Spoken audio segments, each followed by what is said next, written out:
Hare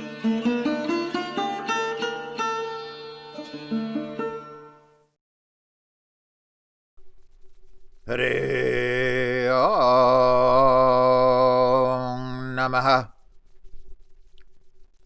Due to the conditioned soul's ahankara, there can be no guarantees about his or her status in this life or the next, even after receiving a genuine initiation from a bona fide Vaishnava guru. Free will is what it is, and misuse of free will triggers ahankara or false ego. Until bhava is achieved, the disciple actually initiated, genuinely initiated into the Guru Parampara, can fall victim to Maya at any time. This is verified in the following excerpt from a letter to Jai Gopal, dated January 11th, 1970, quote, "Regarding your question of an uninitiated person falling prey to the Maya, the answer is that so long as we are in this material world, there is always chance of being spoiled by Maya, so we must stick with vow to the lotus feet of Krishna. An initiated devotee is given the chance for becoming free from the entanglement of karma wheel. Initiated means beginning, not perfection," unquote. The founder Acharya of the Hare Krishna movement in the Western world, His Divine Grace A.C. Bhaktivedanta Swami Prabhupada, repeatedly warned that his movement would be spoiled, ruined, or killed if his leading secretaries failed to follow his orders, which were the building blocks of his plan. Such a failure would previously entail them not observing his instructions, his strictures in terms of the bhakti process, and or changing his translations and purports to the Vaishnava literatures that he so magnanimously bestowed upon the English-speaking world. And here are 10 examples of these warnings. In a letter to the first eventual disciple who saw him in America in 1965 as he temporarily disembarked from the Jaladuta in Boston Harbor. This letter was dated November 1st, 1974. We find the following excerpt. Quote, "I pray to Krishna that you all may use your intelligence for Krishna's service and not for any personal ambition. We have worked very hard and established a great institution. But if we think for our personal benefit, then it will become ruined. This is my only concern," unquote. In a letter to one of his GBC secretaries dated June 4th, 1975, quote, "One thing is, though, if the management continues to be so nasty, then that place will also be ruined. Management must be done very nicely, otherwise it is useless," unquote. In a letter to one of the first initiated disciples, dated July 1st, 1969, quote, "If you adulterate our Sankirtan movement with some business motive, then it will be spoiled immediately. Be careful in that way," unquote. In the well-known letter to Hangsadutta, dated April 11th, 1972, we find this warning, quote, "I am surprised that none of the GBC members detected the defects in the procedure. It was detected only when it came to me. What will happen when I am not here? Shall everything be spoiled by GBC?" Unquote. Just 2 months later, in another letter to Hangsadutta, dated June 22nd, 1972, we find this ominous excerpt. Quote, "I want you leaders especially to become very much absorbed in the philosophy of Bhagavad Gita, Srimad Bhagavatam, and become yourselves completely convinced and free from all doubt. On this platform, you shall be able to carry on the work satisfactorily. But if there is lack of knowledge, or if there is forgetfulness, everything will be spoiled in time, unquote. In an excerpt from a letter to Karanthar, dated December 22nd, 1972, one which we featured last month concerning bureaucracy, we find out how dangerous it would be if bureaucracy emerged in his movement. Quote, "Our movement is for training men to be independently thoughtful and competent in all types of departments of knowledge and action, not for making bureaucracy. Once there is bureaucracy, the whole thing will be spoiled," unquote. On Prabhupada's disdain of Hinduism and his warning about it creeping into his movement, we find this excerpt in a letter to one of his leading secretaries, dated April 27th, 1974, quote, "Other than the bona fide Vaishnava functions, we cannot divert our devotees' attention to such participation in so-called religious functions. This has spoiled the Hindu religion into a hodgepodge, pseudo-religion," unquote. In another letter to a GBC man, which we featured last month, dated September 30th, 1975, Prabhupada warns that politics could wind up spoiling his movement. Quote, "Where is there this politics? If politics come, then the preaching will be stopped. That is the difficulty.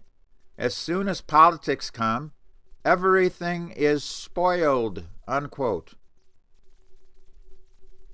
In the wake of the ad hoc centralization scheme that Prabhupada smashed, in which he also suspended the GBC, he warned that his movement was almost killed by that concoction. This warning was also in the previously cited letter to Karanthar, dated December 22nd, 1972, quote, "Each temple must remain independent and self-sufficient. That was my plan from the very beginning. Why you are thinking otherwise? Once before you wanted to do something centralizing with your GBC meeting, and if I did not interfere, the whole thing would have been killed," unquote.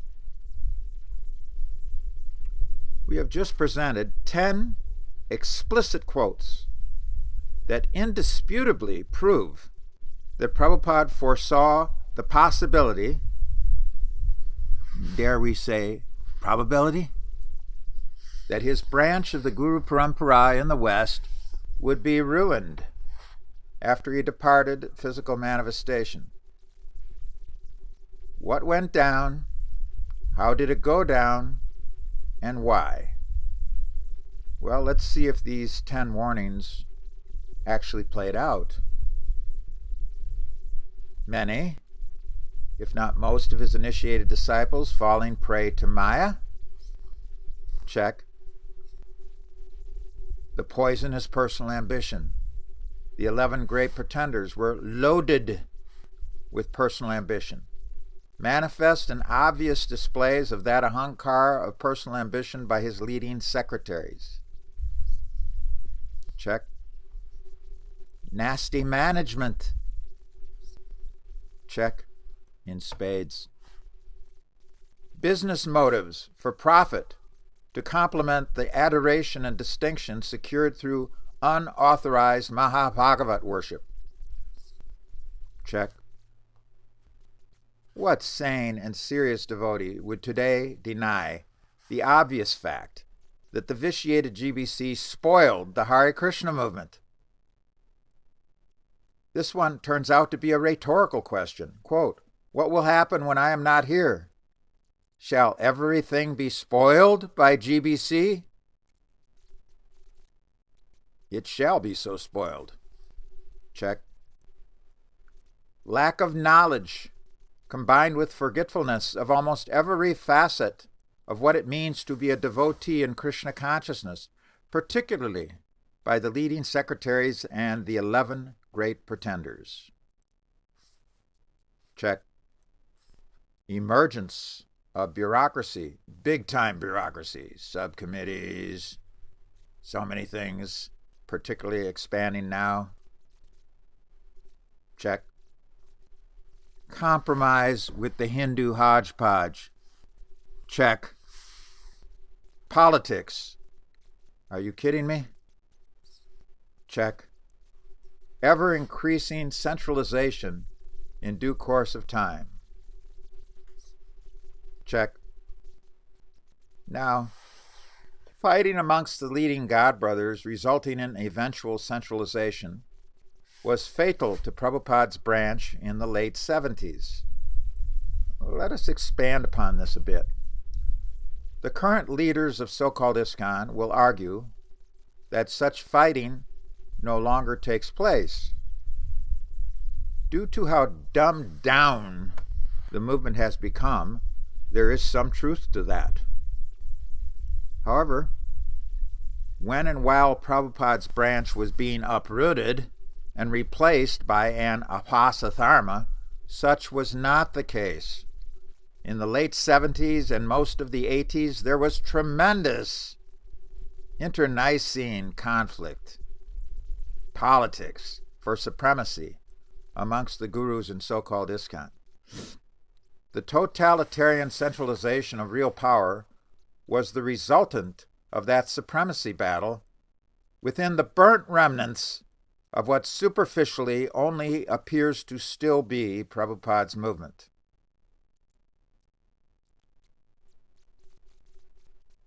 The size 10 shoe fits, and so-called ISKCON is wearing it. Now, remember what these deviations were warned to produce, either in the short term or in the intermediate term or in the long run. These deviations would produce, according to Prabhupada's repeated statements, which we have just cited, those deviations would result in his movement being spoiled, his movement being ruined, his movement being killed. There were more warnings than these 10, although these 10 suffice to make the point. Prabhupada's movement has been torn asunder. It was killed. It was spoiled. It was ruined decades ago. Just as importantly, please note that Prabhupada warned, or you could say practically predicted, that his branch of the Gaudiya Sampradaya would be ruined, spoiled, and killed if even one of these 10 deviations was actuated. The fact is, however, that all 10 of them flourished and continue to flourish. It does not take an advanced degree in logic to conclude that something other than a bona fide bhakti movement emerged not long after his untimely departure in the late 70s. What emerged is known as the ISKCON Confederation. And, of course, it's controlled by its power node, the vitiated GBC. When the GBC rubber-stamped the 11 as pretender Mahabhagavats in the form of zonal acharyas, what they in effect all said to everybody else in the movement was, like what we are giving you, like us, or die. The idea that all of these deviations can now be overcome by reform is an irrational sentiment. In other words, so-called ISKCON is far, far beyond the stage where any kind of proposed reform could possibly rectify it. As far as that cult is concerned, not all walks of life are equally attractive to it for recruiting newcomers from those particular walks of life. So-called ISKCON does not want to attract people who are inquisitive about its history, or how it operated, or how it now operates. those people are not inclined to accept stand-pat answers to their inevitable questions. As such, so-called ISKCON labels them as quote-unquote over-intelligent. Research writers are particularly distrusted by any totalitarian cult, not just so-called ISKCON. Such people are often investigative journalists or are inclined to become so. They question things. In Journalism 101, the student is taught to ferret out the who, what, when, where, how, and why. When this is done within totalitarian cults, more often than not, the evidence gleaned is not at all favorable. Consider the following. The WHO today, and for the past 4 decades, comprises all of the influential personalities of so-called ISKCON. The what is the movement, so-called ISKCON, its governing body, the institutional superstructure, including the temples and the deities within those temples, the changed books, the philosophy that they preach, and the protocols, which we shall mention a bit later in today's presentation. The when is early 1978 to the present day. The where is every location in the world in which so-called ISKCON is active and influential.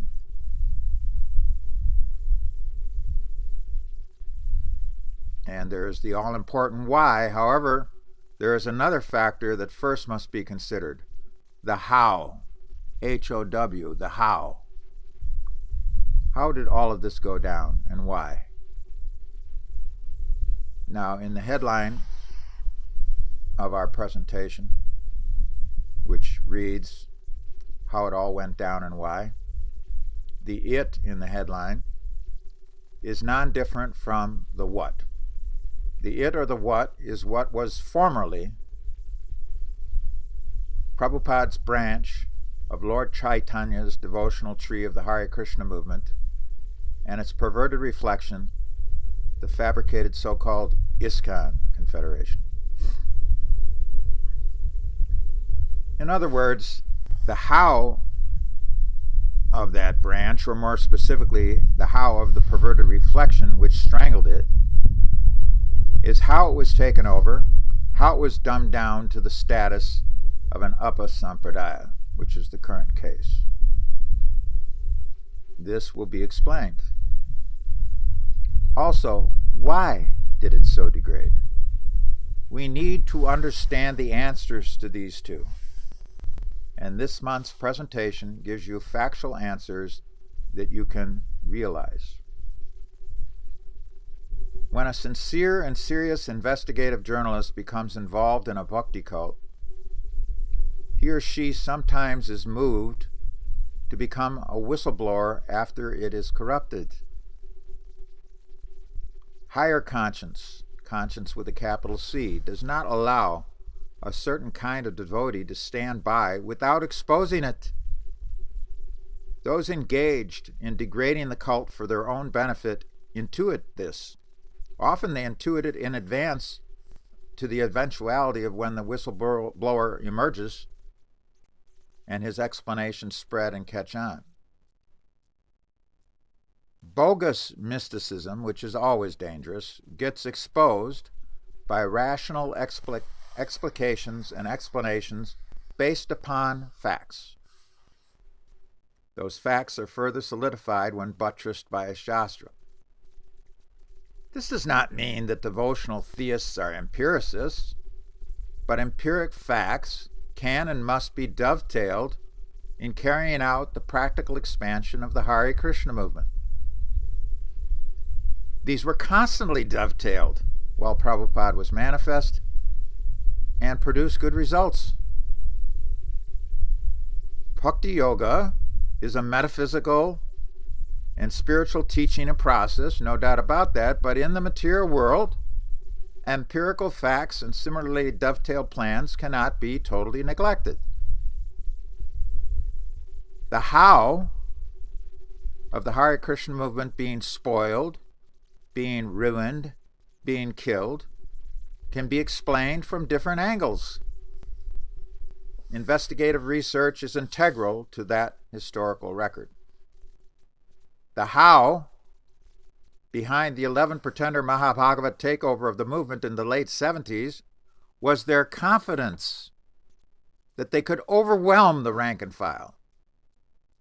It was their confidence that they could make the vast majority of Prabhupada's initiated disciples and the newcomers believe a faulty explanation of their so-called appointment as spiritual masters, an appointment that never was. They subverted empirical facts and the historical record in doing so. The appointment that never was is an example of what may be called an ISKCON protocol or code. It is also an example of a devastator because once you imbibe it, it topples all the spiritual progress you have made before coming into contact with it and wrongly accepting it as a fact. Those codes are not facts. Neither are they principles. At least they're not legitimate principles. They constitute mistaken knowledge. They are all illusory codes meant to shroud what was previously Prabhupada's Hare Krishna movement while it still functioned in a bona fide way. Now, as an example, consider how this plays out for a newcomer just entering the scene. Somebody very new to Eastern thought and process comes into contact with so-called ISKCON. He is a degraded fellow, heavily implicated in sinful reactions. He decides that he wants to rectify this condition and improve himself. Can he make some A, B, C, D advancement from his fallen state by taking to the tapasya of what so-called ISKCON has to offer? Sure. So he starts to follow the program, gains Komala Shraddha, gets off drugs, develops an aversion to meat eating by abstaining from it, and imbibes some A, B, C, D initial knowledge of spiritual and devotional life. He gets some basic realizations from that knowledge, and he develops a preliminary detachment from materialism. As such, for the purpose of this analogy, all of these progressive developments in Krishna consciousness, fundamental as they are but still valuable, can be likened to spiritual dominoes that he sets up. Each domino he sets up is a domino of attainment just before the previous one that he secured, forming a kind of line of spiritual advancement. That line slowly grows. And that's what's to be expected.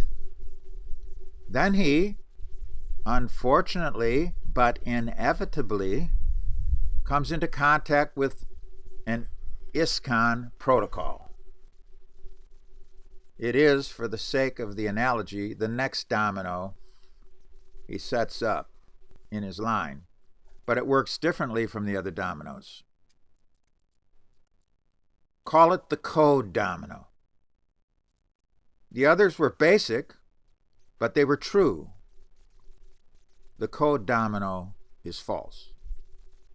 It is unstable. He does not recognize this.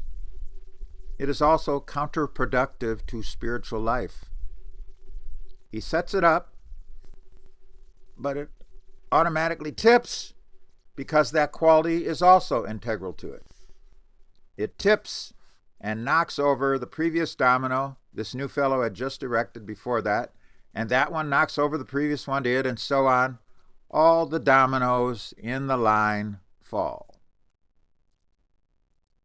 The unfortunate newcomer in time loses everything.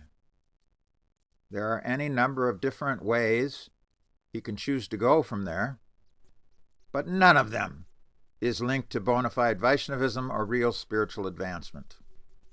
The code domino victimized him and took away all that he had secured previously, basic though it may be. It is not at all improbable that he winds up worse off than before he entered that ISKCON center for only fleeting ABCD progress in spiritual life. This example is not at all imaginary. Uncountable versions of it have played out over the previous 4 decades.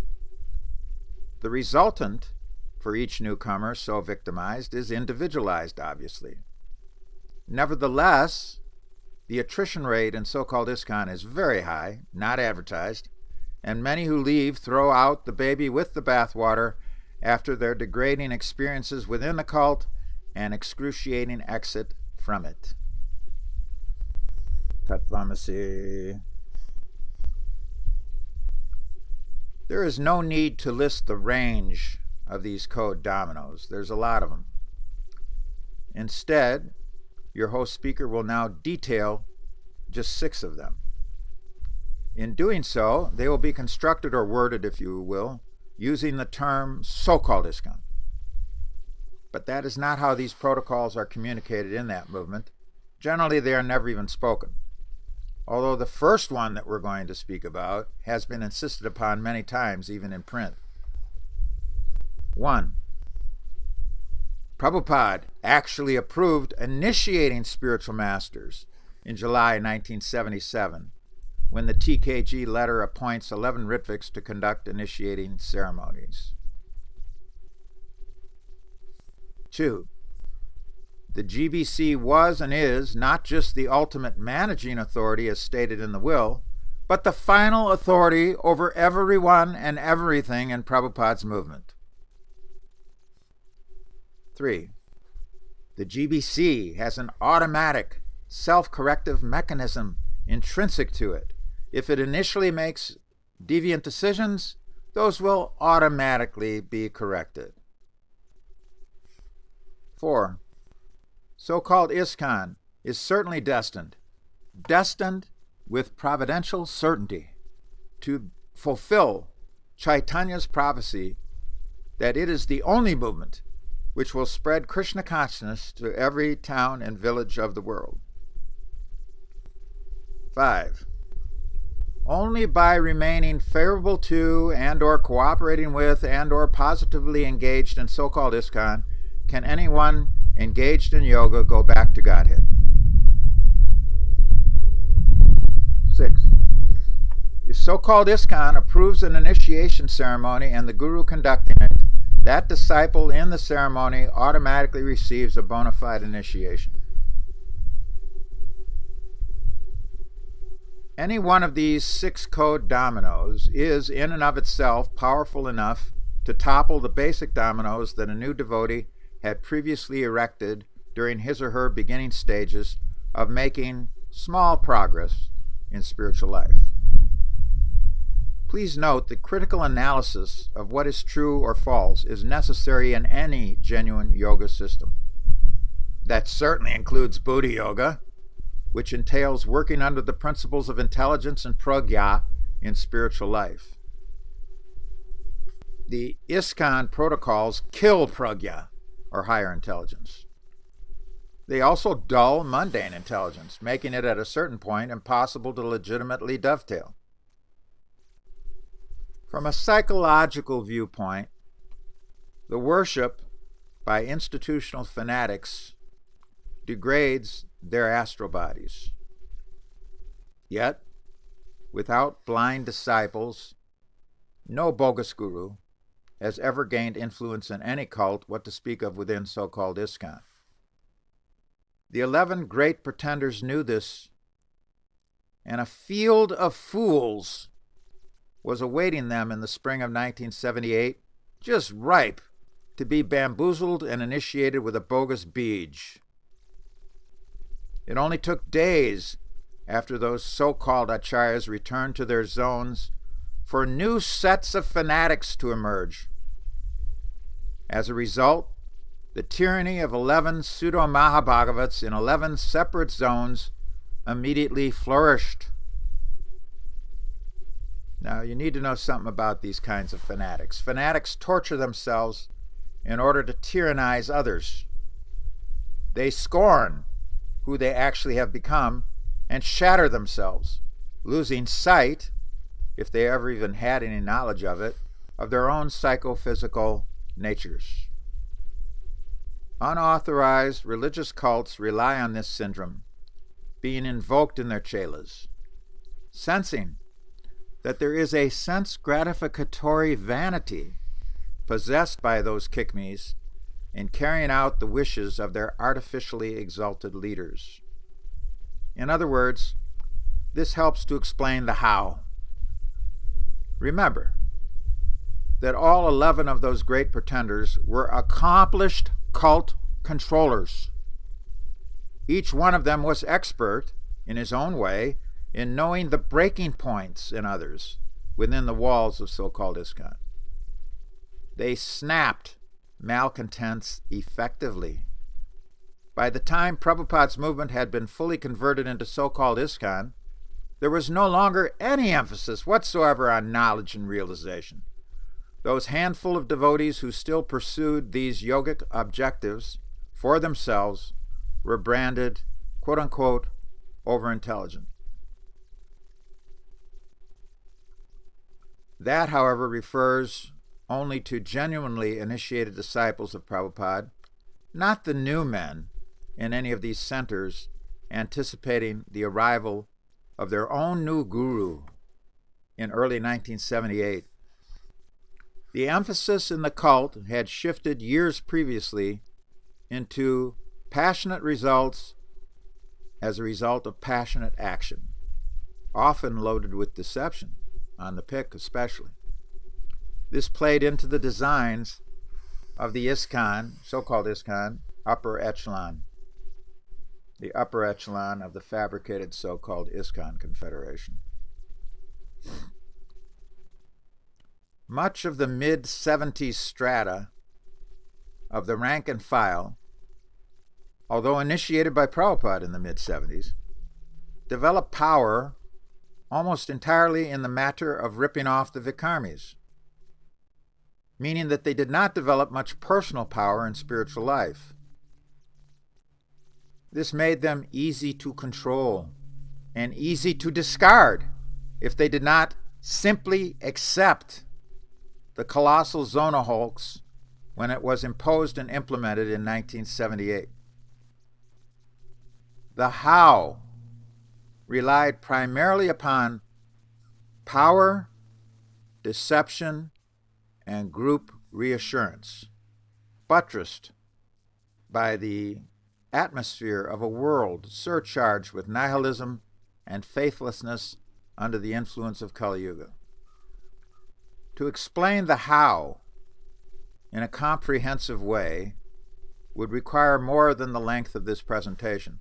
As such, your host speaker will simply emphasize the three chief factors of the triad of how. Now, what you need to do here is visualize a triangle. Not too difficult. So, there's going to be the apex of the triangle up here, and then this leg down here, and this leg over here. The triad of the how. The first leg of the triad of how was power. It certainly includes the aforementioned confidence that the leaders of so-called ISKCON exuded during that time. The leaders of the fabricated so-called ISKCON Confederation were immeasurably more powerful than the rank and file. This was the case from the beginning of the first transformation. What to speak of comparing those big guns to the newcomers? The newcomers were silly putty in their hands, easily manipulated in any way that they chose to mold and steer them. Most of the rank and file, from the third echelon on down, were also in this category of easily manipulated, at least in the beginning stage of each institutional transformation. Never minimize the power of the leaders of so-called ISKCON. They are not ordinary men. On the contrary, they are heavy-duty, experienced cult manipulators who know how to push all the right astral buttons and effectively move the toggle switches of those bodies who they control within their cult.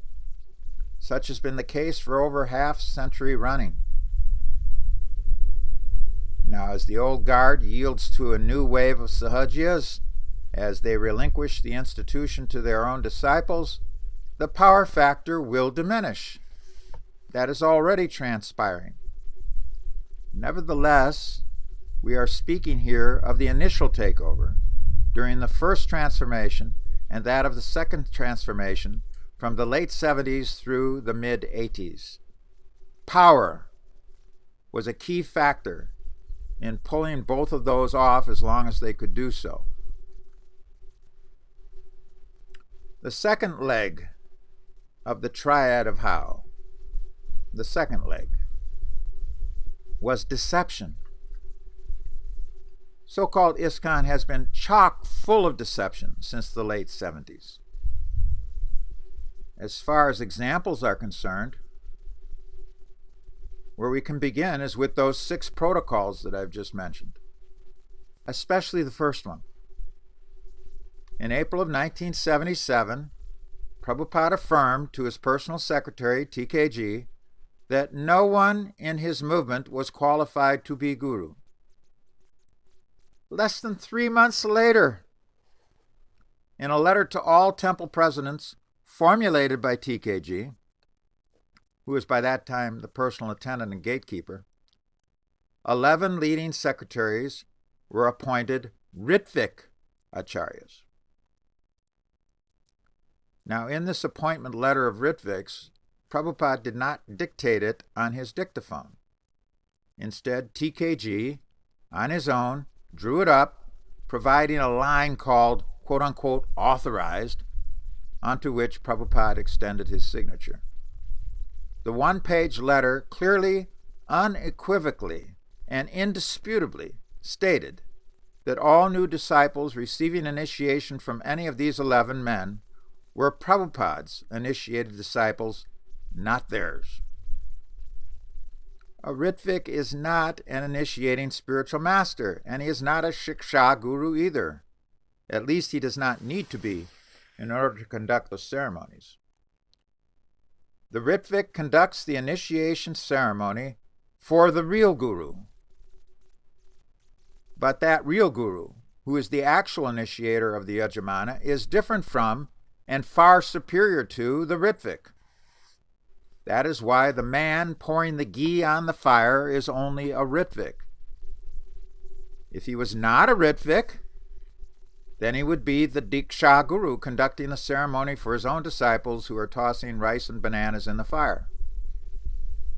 Beginning in 1966, Prabhupada performed that initiation ceremony throughout the mid-60s and into the late 60s because his first Ritviks were sannyasis appointed only in 1970.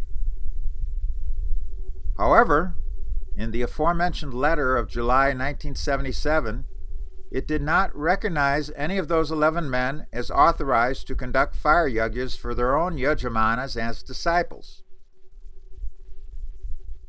In other words, initiating spiritual masters were not appointed by Prabhupada in July of 1977. Only Ritvik priests. Nothing more than that. The presupposition that Prabhupada covertly appointed Diksha Gurus at that time is completely speculative. It is completely deceptive. It is also illogical because less than 3 months previously,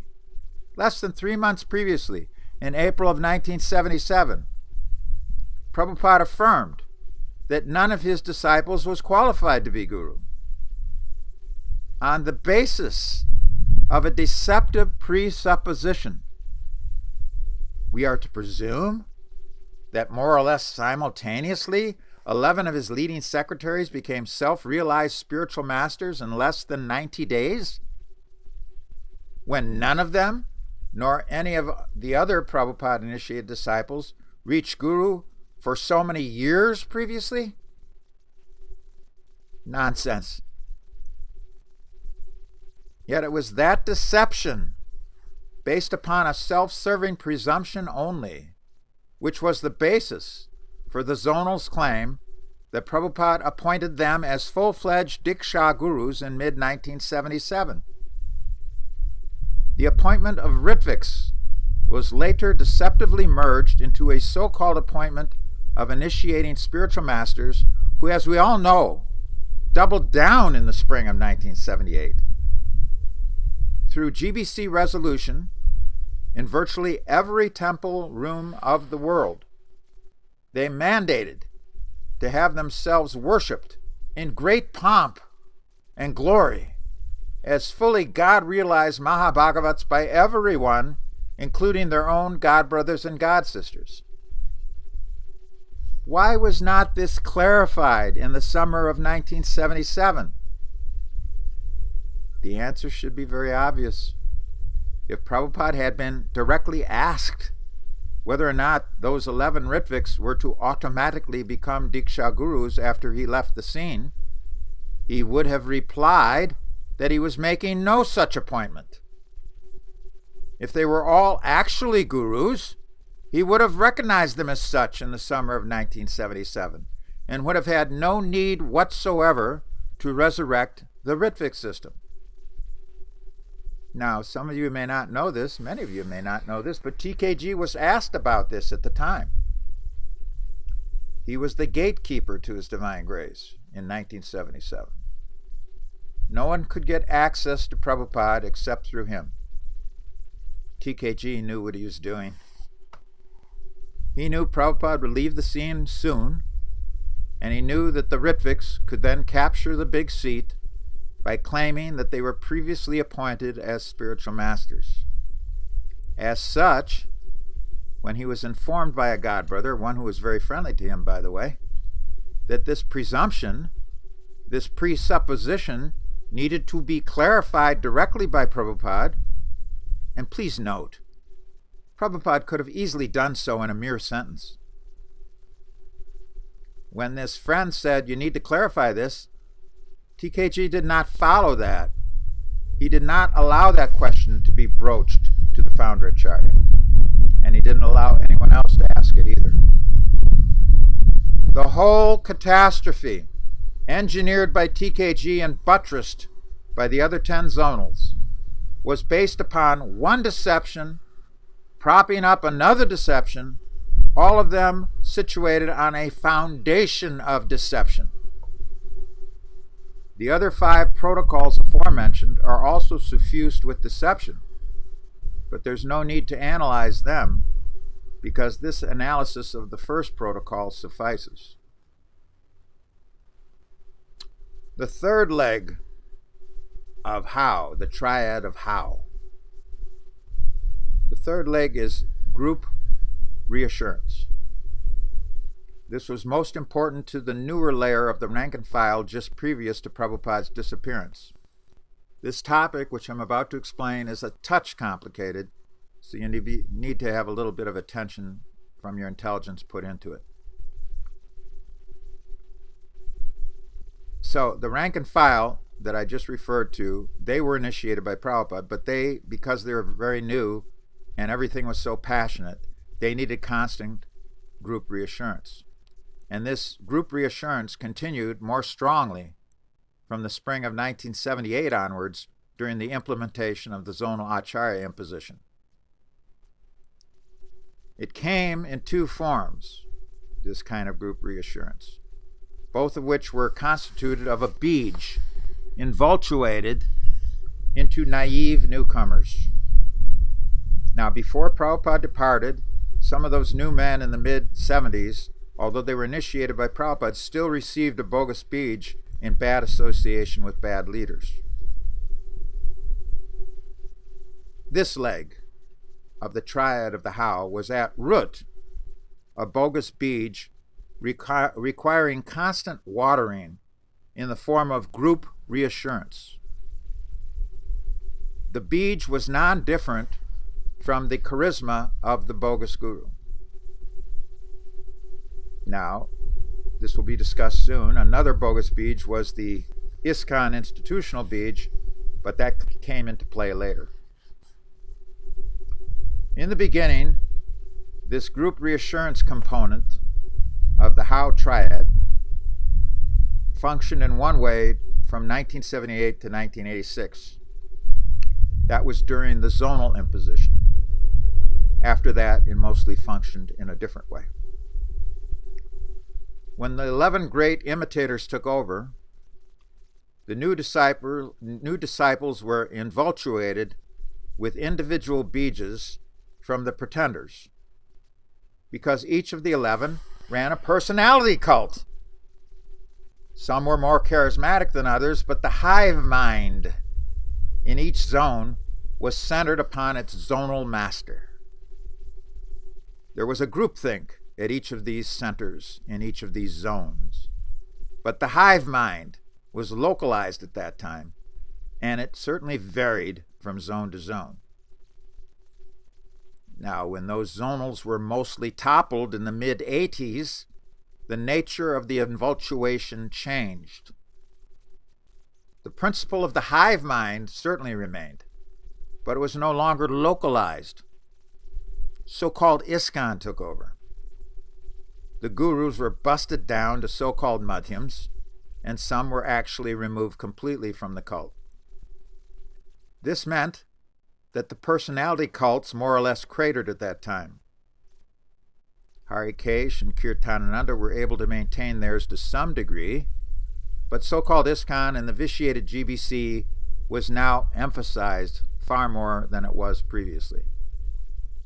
The number of gurus also dramatically expanded, and almost all of that expansion was comprised of party men.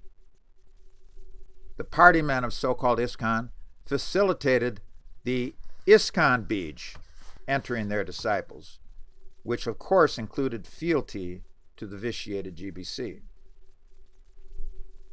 The scope of the groupthink increased big time. The hive mind became international, not limited, at least not in most cases, to a zone or a personality cult. During the second transformation, identification with so-called ISKCON was an international mentality. As long as you were in the good graces of the institution, then there was huge reassurance provided to you everywhere you went. The switch from one kind of bij to another was certainly substantial, but the principle of the hive mind remained intact.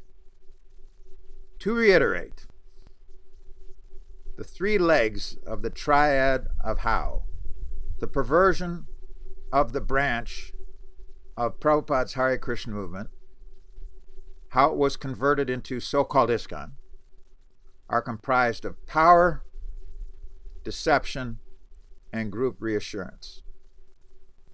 All other factors of the How, and there are other factors, were or are either secondary or tertiary. And now we come to the why.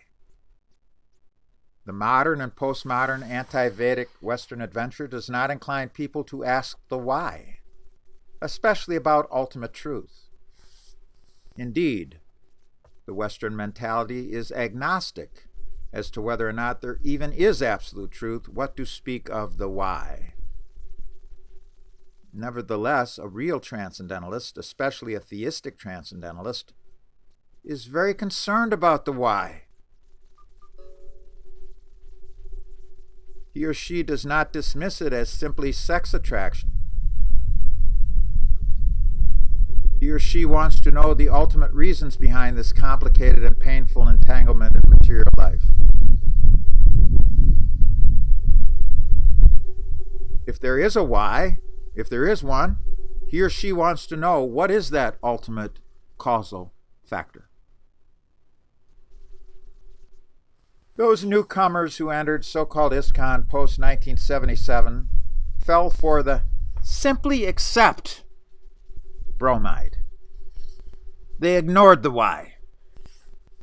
This ignorance was not in relation to the why of the original fall into the material world, although they were not very concerned about that either. Instead, they did not ask the why relative to the zonal acharya imposition. It was said to be Prabhupada's plan. It was said to be Prabhupada's desire. It was said to be the institution's way of spreading a new and improved version of Krishna consciousness, but instead it was nature's way of telling you something's wrong. Most of those newcomers initially began to follow a pious lifestyle, unlike their previous lifestyles. Their thinking changed. They engaged in some austerities. Their lives were uplifted at the ABCD level. They began to erect positive dominoes of spiritual accomplishment.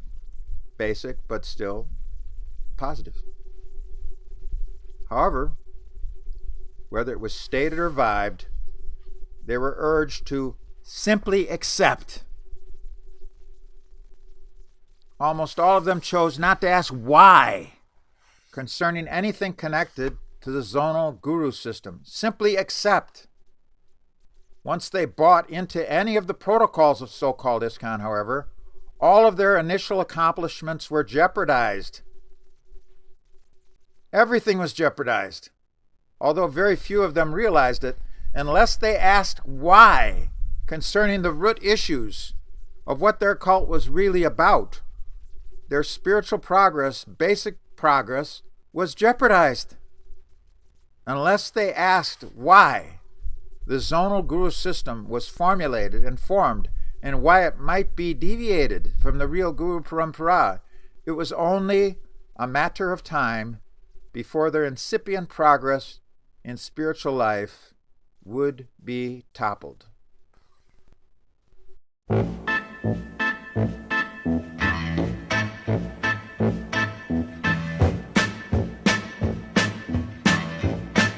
Oh, show me the way to the next little girl. Oh, don't ask why. Oh, don't ask why. Show me the way to the next little girl. Oh, don't ask why. Oh, don't ask why. The why was and continues to be misuse of free will by the leading secretaries of the fabricated so-called ISKCON movement. Their deviation went down in the late 70s via egregious disobedience of Prabhupada's orders, his strictures, his wishes, and his teachings. The why includes the propensity of the conditioned soul to overlord weaker conditioned souls.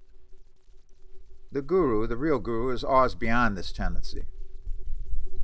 The why includes the obvious fact that 11 powerful men decided that they would imitate Prabhupada and enjoy everything connected to that imitation because they could.